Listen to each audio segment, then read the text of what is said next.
ರಸಗುರಲ್ನ ಸಮಸ್ತ ವೀಕ್ಷಕರಿಗೂ ಸ್ವಾಗತ. ನಮ್ದು ಇವತ್ತಿನ ಕಾರ್ಯಕ್ರಮ ಮಾತುಕತೆ ಕಾರ್ಯಕ್ರಮದಲ್ಲಿ ನಮ್ಮ ಜೊತೆ ಇವತ್ತು ಯೋಗಿನಿ ಬಿ ಅವರು ನಮ್ಮ ಜೊತೆ ಇದ್ದಾರೆ. ಅವ್ರದ್ದು ವಿಶೇಷ ಏನಂದರೆ ಅವರೀಗ ಪ್ರಾಥಮಿಕ ಆರೋಗ್ಯ ಕೇಂದ್ರ ನಾಟಕಲ್ನಲ್ಲಿ ಹಿರಿಯ ಶುಶ್ರೂಷಕಿಯಾಗಿ ಕೆಲಸ ಮಾಡ್ತಾ ಇದ್ದಾರೆ. ಈ ತಿಂಗಳಲ್ಲಿ ಅವರು ರಿಟೈರ್ಡ್ ಆಗ್ತಾರೆ. ವಿಶೇಷ ಏನಂದರೆ ರಿಟೈರ್ಡ್ ಎಲ್ಲರೂ ಆಗುವಂಥದ್ದೇ ಅವರ ಏಜ್ ಆಗುವಾಗ. ಆದರೆ ಇಲ್ಲಿರೋದು ವಿಶೇಷ ಏನೆಂದರೆ ಇವರು ರಿಟೈರ್ಡ್ ಆಗುವಂಥ ಸಂದರ್ಭದಲ್ಲೂ ಸಹ ಕಳೆದ 2.5 ತಿಂಗಳಿಂದ ಯಾವುದೇ ಒಂದು ರಜೆಯನ್ನು ತೆಗೆದುಕೊಳ್ಳದೆ ನಿರಂತರವಾಗಿ ಜನರ ಸೇವೆಯಲ್ಲಿ ನಿರತರಾಗಿದ್ದಾರೆ. ಈ ಕಾರಣಕ್ಕಾಗಿ ನಾವು ಇವತ್ತು ಈ ವಿಶೇಷ ಕಾರ್ಯಕ್ರಮಕ್ಕೆ ಮಾತುಕತೆ ಕಾರ್ಯಕ್ರಮಕ್ಕೆ ಅವ್ರ ಜೊತೆ ಬಂದಿದ್ದೇವೆ. ಅವರ ಅನುಭವ ಏನು, ಎಷ್ಟು ವರ್ಷಗಳಿಂದ ಅವರು ಇಲ್ಲಿದ್ದಾರೆ, ಇದಕ್ಕಿಂತ ಮೊದಲು ಏನು ಮಾಡ್ತಾ ಇದ್ರು, ಎಲ್ಲೆಲ್ಲ ಇದ್ದರು, ಅದರ ಬಗ್ಗೆ ಸಂಪೂರ್ಣ ವಿವರವನ್ನು ನಾವು ಇವತ್ತು ನಿಮಗೆ ನೀಡಲಿಕ್ಕಿದ್ದೇವೆ.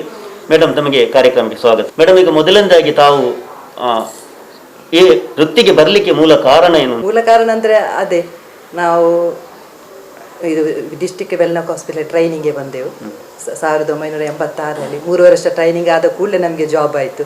ಆಗ ಫಸ್ಟ್ ಅಪಾಯಿಂಟ್ಮೆಂಟ್ ಇಲ್ಲಿ ನಮಗೆ ಬ್ಯಾಂಗ್ಳೂರು ESI ಇಂದಿರಾನಗರ, ಅಲ್ಲಿ ಜಾಬ್ ಮಾಡಿದೆ 3 ವರ್ಷ.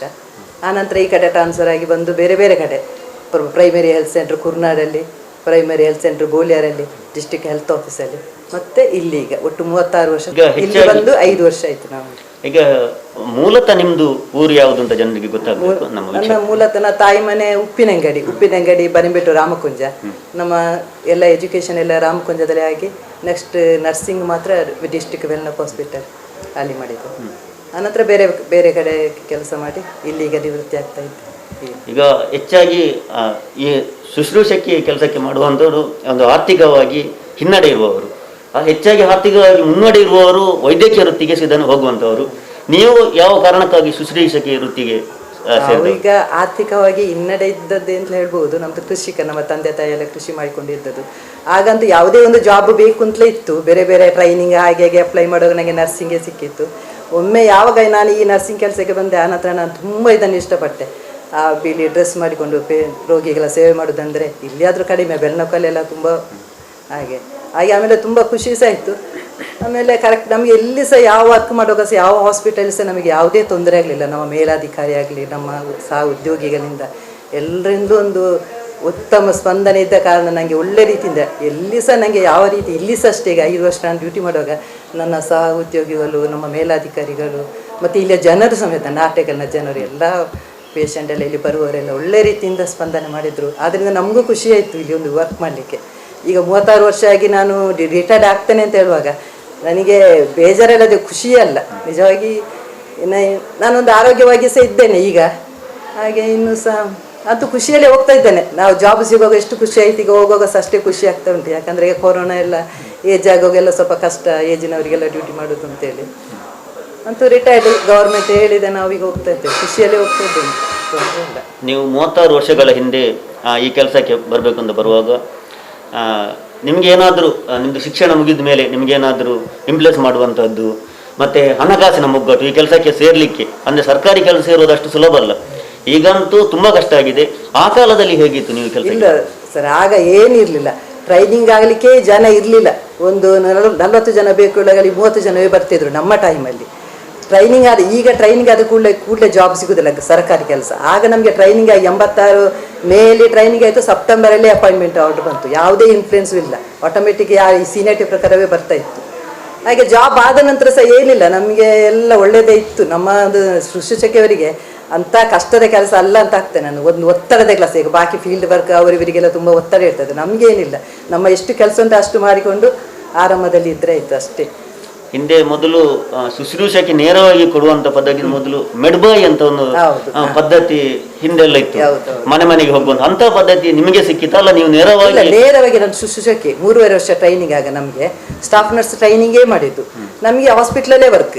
ಅವರಿಗೆಲ್ಲ 2 ವರ್ಷ ಟ್ರೈನಿಂಗ್. ಏನೇನು ಟ್ರೈನಿಂಗ್ ಅಂದರೆ 2 ವರ್ಷ. ಅವ್ರದ್ದು ಫೀಲ್ಡ್ ಸ್ಟಾಫ್, ಅವರು ಫೀಲ್ಡಿಗೆ ಹೋಗ್ಲಿಕ್ಕೆ. ನಮಗೆ ಹಾಸ್ಪಿಟ್ಲಲ್ಲೇ ವರ್ಕ್. ಮತ್ತು ಪ್ರಮೋಷನ್ ಆಗಿ ಎಲ್ಲ ಹೋಗ್ಬೋದು. ನಾನು ಪ್ರಮೋಷನ್ಗೆಲ್ಲ ಮತ್ತೆ ಹೋಗ್ಲಿಲ್ಲ. ಇಲ್ಲದ್ರೆ ಸೀನಿಯರ್ ಸ್ಟಾಫ್ ನರ್ಸ್, ಮ್ಯಾಟ್ರನ್ ಹಾಗೆಲ್ಲ ಪ್ರಮೋಷನ್ ಆಗಿ ಹೋಗ್ಬೋದಿತ್ತು. ಅಂದ್ರೆ ಮೆಡ್ಬಾಯಿ ಅದು ಬೇರೆ, ಏನ್ಯಮ್. ಈಗ ಏನ್ಯಮ್ ಅನ್ನೋಂಥದ್ದು ಮೆಡ್ಬಾಯಿ. ಹೌದೌದು. ಮೊದಲು ಮೆಡ್ಬಾಯಿ ಹೇಳುದು ಏನ್ಯಮ್. ಈಗ ಕಿರಿಯ ಮಹಿಳಾ ಆರೋಗ್ಯ ಸಹಾಯಕ್ಕಿಂತ ಅವರಿಗೆ 2 ವರ್ಷ ಟ್ರೈನಿಂಗ್, PUC ಆಗಿ 2 ವರ್ಷ ಟ್ರೈನಿಂಗ್. ಅವರಿಗೆ ಸಹ ಮೊದಲೆಲ್ಲ ಇಮಿಡಿಯೇಟ್ ಜಾಬ್ ಸಿಗ್ತಿತ್ತು, ಈಗ ಸ್ವಲ್ಪ ಕಷ್ಟ. ಅವರದ್ದು ಫೀಲ್ಡ್ ವರ್ಕ್, ನಮ್ಮದು ಶುಶ್ರೂಷಕ್ಕಿಂತ ಸ್ಟಾಫ್ ನರ್ಸೆ, ಅದು 3 ವರ್ಷ ಖಾಲಿ ಹಾಸ್ಪಿಟ್ಲಲ್ಲೇ ನಮಗೆ ವರ್ಕ್. ಎಲ್ಲಿದ್ದರೆ ಸಿಗಲ್ಲ, ಎಜುಕೇಷನ್ ಆಗಲಿ, ವೆಲ್ನಕ್ ಆಗಲಿ, PSL ಆಗಿ ಹಾಸ್ಪಿಟಲಲ್ಲಿ ಮಾತ್ರ ಪೇಷಂಟ್ ಇದ್ದರೆ ನಮಗೆ ಅದು ಒಂದು ವರ್ಕ್. ಈಗ ಅಂದರೆ ಈಗ ಸೋಷಿಯಲ್ ಮೀಡಿಯಾಗಳು ಹೆಚ್ಚಾಗಿ ಬಂದಿದೆ. ಗೌರ್ಮೆಂಟ್ ಕೆಲಸದವರು ಹಾಸ್ಪಿಟಲ್ ಆಗಲಿ ಎಲ್ಲ ಕಡೆಯವರು ಸಹ ಸ್ವಲ್ಪ ಜನರಿಗೆ ಸೋಷಿಯಲ್ ಮೀಡಿಯಾದ ಬಗ್ಗೆ ಹೆದರಿಕೆ ಇರ್ತದೆ. ಆದರೆ ಹಿಂದಿನ ಸಂದರ್ಭದಲ್ಲಿ ನಿಮ್ಮ ಕಾಲದಲ್ಲಿ ಹೆಚ್ಚಾಗಿ ಸೋಷಿಯಲ್ ಮೀಡಿಯಾ ಅಂಥದ್ದು ಏನಿರಲಿಲ್ಲ. ಆಗ ಜನರು ಸಹ ಸರ್ಕಾರಿ ಕೆಲಸದವರಿಗೆ ಹತ್ತಿರ ಹೋಗುವಾಗ, ನಿಮ್ಮ ಹಾಸ್ಪಿಟಲ್ ಅಂತಲ್ಲ ಯಾವುದು ಹತ್ತಿರ ಹೋಗುವಾಗ ಸ್ವಲ್ಪ ಹೆದರ್ತಿದ್ರು. ಸರ್ಕಾರಿ ಕೆಲಸದಲ್ಲಿರುವವರು ಸಹ ಜನರನ್ನು ಸ್ವಲ್ಪ ಆದಷ್ಟು ದೂರ ಇಟ್ಟಿದ್ರು. ಆದರೆ ನಿಮ್ಮದು ಸಂಬಂಧ ಈ ಹಾಸ್ಪಿಟಲ್ನಲ್ಲಿ ಜನರ ನಡುವೆ ಹೇಗಿತ್ತು? ಇಲ್ಲ, ಜನರಲ್ಲಿ ನಾವು ಅವರನ್ನು ಎದುರಿಸಿದ್ರೆ ಅಥವಾ ನಾವು ಸರಿಯಾಗಿ ಅವರಿಗೆ ಸ್ಪಂದನೆ ಕೊಡದಿದ್ರೆ ಅವರು ಹೆದರ್ತಾರೆ. ನಾವು ನಿಜವಾಗಿ ಅವರನ್ನು ಪ್ರೀತಿ ನೋಡಿಕೊಂಡ್ರೆ ಅಥವಾ ಅವರು ಯಾವುದು ಇಲ್ಲಿಗೆ ಬರ್ತಾರೆ, ಅವರ ಏನು ಪ್ರಾಬ್ಲಮ್ ಇಟ್ಟು ಅದಕ್ಕೆ ಏನಾದರೂ ಈಗ ವೈದ್ಯಕೀಯವಾಗಿ ಅಥವಾ ಬೇರೆ ಹೀಗೆಲ್ಲ ಕೇಳಲಿಕ್ಕೆಲ್ಲ ಬರ್ತಾರಲ್ಲ, ಆಗ ನಾವು ಕರೆಕ್ಟ್ ಅವರಿಗೆಲ್ಲ ಕೊಟ್ಟರೆ ಅವರು ಒಳ್ಳೆ ರೀತಿಯಲ್ಲೇ ಇರ್ತಾರೆ. ಯಾರು ಸಮೇತ ಹಾಸ್ಪಿಟ್ಲಿಗೆ ಬರುವವರು ಜೋರಾಗಿ ಅಥವಾ ಬೇರೆ ರೀತಿಯಲ್ಲೆಲ್ಲ ಸ್ಪಂದನೆ ಮಾಡೋದಿಲ್ಲ. ಅವರಂದ್ರೆ ಇಲ್ಲಿ ಆಸ್ಪತ್ರೆಗೆ ಬರುವವರು ಕಷ್ಟಕ್ಕೆ ಬರುವವರಲ್ಲ, ಏನಾದ್ರೂ ಒಂದು ಆರೋಗ್ಯ ಹಿತದೃಷ್ಟಿ ಅಥವಾ ಬೇರೆ ಯಾವ್ದಾದ್ರು ಒಂದು ಕೇಳಲಿಕ್ಕೆ ಬರುದು. ಹಾಗೆ ಅವರು ಯಾರು ಸಹ ಅಷ್ಟು ಜೋರಿದ, ಅವರೆಷ್ಟು ಸ್ಮೂತ್ ಆಗಿ ಹೋಗ, ನಾವು ಸಹ ಅಷ್ಟೇ ಸ್ಮೂತ್ ಆಗಿ ಹೋದ್ರೆ ಎಲ್ಲಿ ಸಹ ಈ ಕೆಲಸ ಅಂತಲ್ಲ, ಎಲ್ಲಿ ಸಹ ನಮ್ಗೆ ಅಂತ ಪ್ರಾಬ್ಲಮ್ ಬರುವುದಿಲ್ಲ. ನಾವು ಕೂಡಲೇ ಒಂದು ರಫ್ ಆಗಿ ಹಾಗೆ ನಮ್ಮ ಏನೋ ಒಂದು ಬೇರೆ ಒತ್ತಡ ಇರ್ತದೆ, ಆಗ ಅದನ್ನು ಅವರ ಮೇಲೆ ತೋರಿಸುದು ರಫ್ ಹಾಗೆಲ್ಲ ಮಾಡೋದಕ್ಕಿಂತ ಅವರಲ್ಲಿ ಆದಷ್ಟು ಸ್ಮೂತ್ ಆಗಿ ಹೋದ್ರೆ ಖಂಡಿತ ಅವರು ನಮಗೆ ಸಹ ಒಳ್ಳೆ ರೀತಿಯಲ್ಲೇ ಸ್ಪಂದನೆ ಮಾಡ್ತಾರೆ. ಈಗ ನಿಮಗೆ ಕಳೆದ 1 ವರ್ಷದಿಂದ ಇಲ್ಲಿ ಕೊರೋನಾ ಸಂದರ್ಭದಲ್ಲಿ ನೀವು ನಿವೃತ್ತಿ ಅಂಚಿಗೆ ಬಂದವರು. ಕೊರೋನಾ ಬಂದಾಗ ನಿಮಗೆ ನಿವೃತ್ತಿ ಆಗಬೇಕು, ಸ್ವಯಂ ನಿವೃತ್ತಿ ತೆಗೆದುಕೊಳ್ಬೇಕು ಅನ್ನೋ ಮನಸ್ಸಾಯ್ತು ಅಲ್ಲ? ಆಗ ನನಗೆ ತುಂಬ ಹೆದರಿಕೆ ಆಗ್ತಿತ್ತು. ಮನೆಯಲ್ಲಿ ಸಹ ಬೇಡ, ಸ್ವಲ್ಪ ರಜೆ ಹಾಕುವ ಹಾಗೆ ಎಲ್ಲ ಹೇಳ್ತಾ ಇದ್ರು. ಆದರೆ 1 ತಿಂಗಳು 2 ತಿಂಗಳಾದ ನಂತರ ನಂಗೆ ಗೊತ್ತಾಯ್ತು, ಕೊರೋನಾ ಅಂತ ಹೇಳಿದ್ರೆ ಸಾಮಾನ್ಯ ಎಲ್ಲ ಕಾಯಿಲೆ ಇರುವ ಹಾಗೆ ನಾವು ಜಾಗ್ರತೆ ಮಾಡಿದ್ರೆ ತಡೆಗಟ್ಟಬಹುದು ಅಂತ ಹಾಗೆ ಎನಿಸಿ, ಮತ್ತೆ ಹಾಗೆ ಎನಿಸ್ಲಿಲ್ಲ. ಆನಂತರ ರಜೆ ಸಹ ಬೇಡ ಅಂತೇಳಿ, ಯಾಕಂದ್ರೆ ಇಲ್ಲಿ ಸಹ ಯಾರಿಲ್ಲ ಹಾಸ್ಪಿಟ್ಲಲ್ಲಿ, ಡಾಕ್ಟರ್ಸ್ ಕೆಲವೊಮ್ಮೆ ಟ್ರಾನ್ಸ್ಫರ್ ಆಗಿ ಹೋದ್ರು, ಬೇರೆ ಡಾಕ್ಟರ್ ಬಂದರು, ಮತ್ತೆ ಬೇಡ ಅಂತ ಇತ್ತು ನನಗೆ. ಅದೇ ಯಾವಾಗಲೂ ನಿವೃತ್ತಿ ಆಗ್ಲಿಕ್ಕೆ ಆಗುವಾಗ ನಮಗೆ ಸ್ವಲ್ಪ ಜಾಸ್ತಿ ವರ್ಕ್ ಮಾಡಬೇಕು, ಯಾಕಂದ್ರೆ ಇನ್ನೂ ನಮಗೆ ಚಾನ್ಸ್ ಇಲ್ಲ. ಒಮ್ಮೆಗ ಮೇ 31 ನಂತರ ಮತ್ತೆ ನಾನು ಶುಶ್ರೂಷಕಿ ಅಂತ ಹೇಳಲಿಕ್ಕಿಲ್ಲ, ನಾನೊಂದು ಈ ವೈಟ್ ಡ್ರೆಸ್ ಹಾಕ್ಲಿಕ್ಕಿಲ್ಲ ಅಲ್ಲ. ಹಾಗೆ ನನಗೆ ಆಯ್ತು, ಸ್ವಲ್ಪ ದಿನ ಅಲ್ಲ, ಸುಮ್ಮನೆ ರಜೆ ಹಾಕಿ ಮನೇಲಿ ಕೂತ್ಕೊಳ್ಳೋ ಬದಲು ಮತ್ತೆ ಹೇಗೂ ಮನೆಯಲ್ಲೇ ಕೂತ್ಕೊಳ್ಳೋದು, ಆ ಭಾವನೆಯಿಂದ ಮತ್ತೆ ಖುಷಿ ಆಯ್ತು ನನಗೆ. ಇನ್ನು ವೀಕ್ಷಕರೇ ಒಂದು ತಿಳ್ಕೊಳ್ಬೇಕು ಏನು ಅಂತ ಹೇಳಿದ್ರೆ, ಯೋಗಿ ಮೇಡಮ್ ಅವರು ಈಗ ಹಿಂದೆ ಆರ್ಥಿಕವಾಗಿ ಹಿಂದುಳಿದ್ರು, ಈಗ ಆರ್ಥಿಕವಾಗಿ ಹಿಂದುಳಿದಿಲ್ಲ. ಅವರು KT ಸುವರ್ಣ ಎನ್ನುವಂತಹ ಸಮಾಜ ಸೇವಕರು, ಜೊತೆಗೆ ಉದ್ಯಮಿ, ಅವರು ದೊಡ್ಡ ಮಾತ್ರ ಉದ್ಯಮಿ, ಸ್ವಂತ ಫಾರ್ಮಸಿಯನ್ನು ಸಹ ಹೊಂದಿರುವಂತಹ ಒಬ್ಬ ವ್ಯಕ್ತಿ, ಸಮಾಜದಲ್ಲಿ ಗೊತ್ತಿರುವಂಥವ್ರು.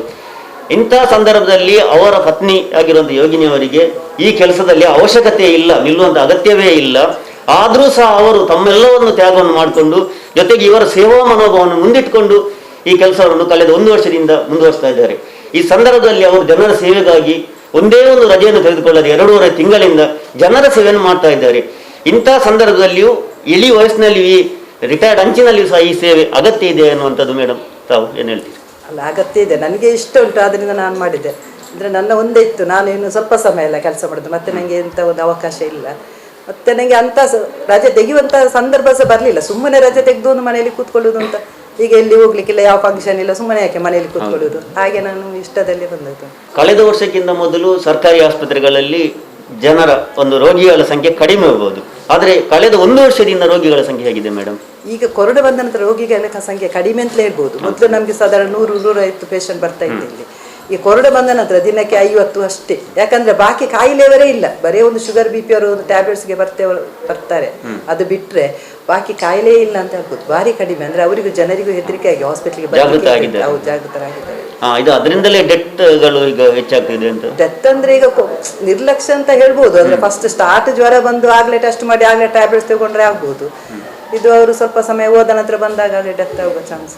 ಈಗ 1 ವರ್ಷದಿಂದ ಕೊರೋನಾ ಜೊತೆ ನೀವು ಕೆಲಸ ಮಾಡ್ಕೊಂಡು ಬಂದಿದ್ದೀರಿ, ಇನ್ನು 1 ತಿಂಗಳಲ್ಲಿ ನಿವೃತ್ತರಾಗ್ತೀರಿ, 10 ದಿನದಲ್ಲಿ ನಿವೃತ್ತರಾಗ್ತೀರಿ. ಈ ಸಂದರ್ಭದಲ್ಲಿ ನಿಮ್ಗೆ ಏನು ಅನಿಸ್ತಾ ಇದೆ? ಹೀಗೆ ಜನರು ಜಾಗೃತರಾದ್ರೆ ಕೊರೋನಾ ಕಡಿಮೆ ಆಗ್ಬೋದು. ಮತ್ತೆ ಎಲ್ಲರೂ ವ್ಯಾಕ್ಸಿನ್ ತಗೊಂಡ್ರೆ, ವ್ಯಾಕ್ಸಿನೇ ಈಗ ಸೇಫ್, ಎಲ್ಲರೂ ಒಂದು 2 ವ್ಯಾಕ್ಸಿನ್ ತಗೊಂಡ್ರೆ ಮತ್ತೆ ಆಟೋಮೆಟಿಕ್ 1 ವರ್ಷ ಆಗುವ ಕೊರೋನಾ ಹೋಗ್ಬೋದು. ನಿಮ್ಮ ವೈಯಕ್ತಿಕ ಅನಿಸಿಕೆ ಏನಾದ್ರು ಇದೆಯಾ? ಈ ನಿವೃತ್ತಿ ಅಂಚಿನಲ್ಲಿ ಬೇಸರ ಆಗ್ತದೆ ಅನ್ನೋಂಥದ್ದು, ಇಲ್ಲದ್ರೆ ನಿವೃತ್ತಿ ಆಗ್ಲಿಕ್ಕೆ ಅಷ್ಟು ಬೇಜಾರಸೇ ಇಲ್ಲ. ಅಂದ್ರೆ ಒಂದು ಗವರ್ಮೆಂಟ್ ಮಾಡಿದ್ದು 58 ವರ್ಷದ, ಅದನ್ನು 60 ವರ್ಷ ಮಾಡಿದ್ದು, ಇಷ್ಟು ವರ್ಷ ಸೇವೆ ಮಾಡಿದ್ದೇವೆ. ನಿವೃತ್ತಿ ಆಗಿ ಸ್ವಲ್ಪ ಅದರ ಖುಷಿ ನನಗೆ ನಿವೃತ್ತಿ. ಆದರೆ ನನಗೆ ಈ ವರ್ಕ್ ಎಲ್ಲ ನನಗೆ ತುಂಬ ಖುಷಿ. ಶುಶ್ರೂಷಕಿ ಎಂಬುದು ಒಂದು ಕೆಲಸ ನನಗೆ ತುಂಬ ಇಷ್ಟ. ಇದು ಎಲ್ರಿಗೂ ಸಿಗೋದಿಲ್ಲ ನಿಜವಾಗಿ. ಒಂದು ಯೋಗ ಇದ್ದವರಿಗೆ ಮಾತ್ರ ಒಂದು ಆರೋಗ್ಯ ಇಲಾಖೆಯಲ್ಲಿ ಅದು ಶುಶ್ರೂಷಕಿಯಾಗಿ ಕೆಲಸ ಎಲ್ಲ ಸಿಗೋದು ಅಂತ ನನ್ನ ಅನಿಸಿಕೆ. ನನಗಂತೂ ನಿಜ ಯೋಗ ಇದ್ದೇ ಈ ಕೆಲಸ, ಇಲ್ಲದ್ರೆ ನಾನು ಏನೋ ಟೀಚರ್ ಕೆಲಸಕ್ಕೆ ಅಥವಾ ಬೇರೆ ಏನೋ ಇದಕ್ಕೆ ಹೋಗುದು. ಏನೋ ಒಂದು ಯೋಗದಿಂದ ಬಂದ ನಂತರ ನನಗೆ ತುಂಬ ಖುಷಿ ಆಯಿತು. ನಿಜವಾಗಿ ಜನರ ಸೇವೆ ಮಾಡಿ ಆ ಜನರು ಇಲ್ಲಿಗೆ ನಮಗೆ ಅಷ್ಟು ಗೊತ್ತಾಗೋದಿಲ್ಲ, ಅಡ್ಮಿಷನ್ ಎಲ್ಲ ಇಲ್ಲ. ಈಗ ಬೆಲ್ಲಕಲ್ಲೆಲ್ಲ ಅವರೆಲ್ಲ ಟ್ರೀಟ್ಮೆಂಟ್ ತಗೊಂಡು ಅವರದ್ದು ಗುಣ ಆಗಿ ಹೋಗುವಾಗ ಬ್ಯಾಡಾಗಿ ಬರ್ತಾರೆ. ಬೆಲ್ಲಕ್ಕಿ ಬರುವವರೆಲ್ಲ ಒಂದು ಸ್ವಲ್ಪ ಸೀರಿಯಸ್ ಆಗಿ ಬರೋದು. ಅವರು ಗುಣ ಆಗಿ ಹೋಗುವಾಗ ಅವರಲ್ಲಿ ಒಂದು ಅಷ್ಟು ಆ ಖುಷಿ, ಮತ್ತು ನಮಗೆ ಸಹ ಒಂದು ಖುಷಿ ಆಗ್ತದೆ ಅಷ್ಟು ಹುಷಾರಾಗಿ ಹೋದ್ರಲ್ಲ ಅಂತ. ಅದು ಒಂದು ತುಂಬ ಖುಷಿ. ನಿವೃತ್ತಿ ಅನ್ನುವಂಥದ್ದು ವೃತ್ತಿಗೆ ಮಾತ್ರ, ವೃತ್ತಿಗೆ ಪ್ರವೃತ್ತಿಗೆ ನಿವೃತ್ತಿ ಇರೋದಿಲ್ಲ. ನೀವು ನಿವೃತ್ತಿ ನಂತರ ಸಹ ಇದೇ ಸೇವೆ, ಜನರಿಗೆ ಸೇವೆ ಕೊಡಬೇಕು ನಾನು ಬಯಸಿದ್ದೀರಾ? ನನಗೆ ಇಷ್ಟ ಇತ್ತು, ನಾನು ಹಾಗೆ ಹೇಳಿದೆ ಒಂದು ಹಾಗೆ ನೆಕ್ಸ್ಟ್ ಲಾಸ್ಟ್ ಟೈಮ್ ಆಗಿತ್ತು ನಿವೃತ್ತಿ ನಂತರ ಸಹ ಇಷ್ಟ ಇದ್ರೆ ಮಾಡ್ಬೋದು ಅಂತ. ಆದರೆ ಬೇಡ ಅಂತ ಆಗ್ತದೆ ಈಗ, ಅಂದರೆ ಕೊರೋನಾ ಸಹ ಉಂಟು, ಮತ್ತು ನಮ್ಮ ಮನೆಯವರು ಸಹ ಅಷ್ಟು ಸ್ವಲ್ಪ ಸಮಯದಲ್ಲಿ ರೆಸ್ಟ್ ತಗೊಂಡು ಮಕ್ಕಳೆಲ್ಲ ಈಗ ಬೇಡ ಹೇಳ್ತಾರೆ. ಈಗ ಕಾರ್ಯಕ್ರಮದ ನಾವು ಮುಗಿಸ್ತಾ ಇದ್ದೇವೆ. ಅದಕ್ಕಿಂತ ಮೊದಲು ಕಳೆದ ಇಷ್ಟು ವರ್ಷ ಅನುಭವದಲ್ಲಿ ಯೋಗಿನಿ ಮೇಡಮ್ ಅವರು ಸಲ್ಲಿಸಿದ ಸೇವೆ, ಅವರು ನಿಮಗೊಂದು ಜನರಿಗೆ ಒಂದು ಸಂದೇಶವನ್ನು ಕೊಡಲಿಕ್ಕಿದ್ದಾರೆ ವೈದ್ಯಕೀಯ ವೃತ್ತಿಯ ಬಗ್ಗೆ ಮತ್ತು ಕೊರೋನಾ ಮತ್ತು ಕಾಯಿಲೆಗಳ ಬಗ್ಗೆ. ತಮ್ಮ ಸಂದೇಶ ಏನು ಮೇಡಮ್? ಎಲ್ಲರೂ ಆರೋಗ್ಯದ ಬಗ್ಗೆ ಜಾಗೃತರಾಗಿ ಇರಬೇಕು, ಯಾವುದೇ ಕಾರಣಕ್ಕೂ ನಿರ್ಲಕ್ಷ್ಯ ಮಾಡಲಿಕ್ಕಿಲ್ಲ. ಮತ್ತು ಈಗ ಈ ಕೊರೋನಾ ಸಂದರ್ಭದಲ್ಲಿ ಮೇಯ್ನ್ ಇಂಜೆಕ್ಷನ್ ತಗೊಳ್ಳೋದು, ಕೆಲವರಿಗೆ ತಪ್ಪು ಭಾವನೆ ಎಲ್ಲ ಇರ್ತದೆ. ಎಲ್ರಿಗೂ ಇಂಜೆಕ್ಷನ್ ಆದರೆ 2 ಡೋಸ್ ಈಗ ಇಂಜೆಕ್ಷನ್ ಅದೆಲ್ಲ ಆದರೆ ಕೊರೋನಾ ಎಲ್ಲ ಕಡಿಮೆ ಆಗ್ಬೋದು. ಮತ್ತು ಮೇಯ್ನ್ ನಮ್ಮ ಸ್ವಚ್ಛ, ನಮ್ಮ ಪರಿಸರ ಅದೆಲ್ಲ ಸ್ವಚ್ಛತೆ ಇಟ್ಕೊಂಡ್ರೆ ಕೆಲವು ಕಾಯಿಲೆ ಎಲ್ಲ ಹೌದು ನಮ್ಮ ಇನ್ನು ನಮ್ಮ ಮನೆ, ನಮ್ಮ ಶರೀರ, ನಮ್ಮ ಮನೆ, ಆಮೇಲೆ ನಮ್ಮ ಪರಿಸರ ಎಲ್ಲ ಹಾಗೆ ಸ್ವಚ್ಛ ಇಟ್ಕೊಂಡ್ರೆ ಕೆಲವು ಸಾಂಕ್ರಾಮಿಕ ರೋಗವನ್ನೆಲ್ಲ ತಡೆಗಟ್ಟಬಹುದು ಅಂತ ಆಗ್ತದೆ. ಈಗ ಮಲೇರಿಯಾ, ಡೆಂಗ್ಯೂ ಅಥವಾ ಈ ಕೊರೋನಾ ಎಲ್ಲ ರೋಗವನ್ನು ಸಹ ಸ್ವಚ್ಛತೆಯಿಂದ ಅದಕ್ಕೆ ಹೆಚ್ಚು ಒತ್ತು ಕೊಡಬೇಕು. ಅಲ್ಲಲ್ಲಿ ಕಸ ಬಿಸಾಡೋದು ಈಗೆಲ್ಲ ಇರ್ತದಲ್ಲ, ಅಂಥದ್ದೆಲ್ಲ ಸ್ವಲ್ಪ ಕಡಿಮೆ. ಮತ್ತು ನೀರೆಲ್ಲ ನಿಲ್ಲೋದು ಅಂತಲ್ಲಿ ಮಳೆಗಾಲ ಟೈಮಲ್ಲಿ ಹಾಗೆಲ್ಲ ಮಾಡಿದರೆ ಈಗ ಕೆಲವೆಲ್ಲ ಕಾಯಿಲೆಯನ್ನು ತಡೆಗಟ್ಟಬಹುದು. ಮತ್ತು ಆಹಾರದಿಂದ ಈಗ ಡಯಾಬಿಟಿಸ್, ಶುಗರ್ ಅಂಥದ್ದೆಲ್ಲ ಇದೆಲ್ಲ ಹೈಪರ್ ಟೆನ್ಷನ್ ಎಲ್ಲ ಅದೆಲ್ಲ ನಮ್ಮ ಆಹಾರ ಪದ್ಧತಿಯಿಂದಲೂ ಕೆಲವೆಲ್ಲ ಬರುವಂಥದ್ದು. ಅದನ್ನೆಲ್ಲ ಸ್ವಲ್ಪ ಮಟ್ಟಿಗೆ ತಡೆಗಟ್ಟಬಹುದು. ವೀಕ್ಷಕರು, ಈಗ ನಾವಿಲ್ಲಿಗೆ ಬರುವಂಥ ಸಂದರ್ಭದಲ್ಲಿ ಹೊರಗಡೆ ಸಹ ಸಾಕಷ್ಟು ಸಂಖ್ಯೆಯ ಪೇಷಂಟ್ಗಳು ಇದ್ದಾರೆ. ಅದರ ಒತ್ತಡದ ನಡುವೆಯೂ ಸಹ ನಮ್ಮ ಜೊತೆ ಇವತ್ತು ಯೋಗಿನಿ ಮೇಡಮ್ ಅವರು ತಮ್ಮ ಅನುಭವವನ್ನು ಹಂಚಿಕೊಂಡಿದ್ದಾರೆ, ತಮ್ಮ ಅಮೂಲ್ಯವಾದ ಸಮಯವನ್ನು ನಮಗೆ ಮೀಸಲಿಟ್ಟಿದ್ದಾರೆ. ಮೇಡಮ್, ತಮ್ಮ ಮುಂದಿನ ಜೀವನವು ಸುಖ, ಶಾಂತಿ, ಸಮೃದ್ಧಿಯಿಂದ ಇರಲಿ ಅಂತ ನಾವು ಹಾರೈಸ್ತೇವೆ. ಹಾಗೂ ಇದುವರೆಗೆ ನಮ್ಮ ಜೊತೆ ಕಳೆದಕ್ಕೆ ತಮಗೆ ಧನ್ಯವಾದಗಳು. ಆಯ್ತು.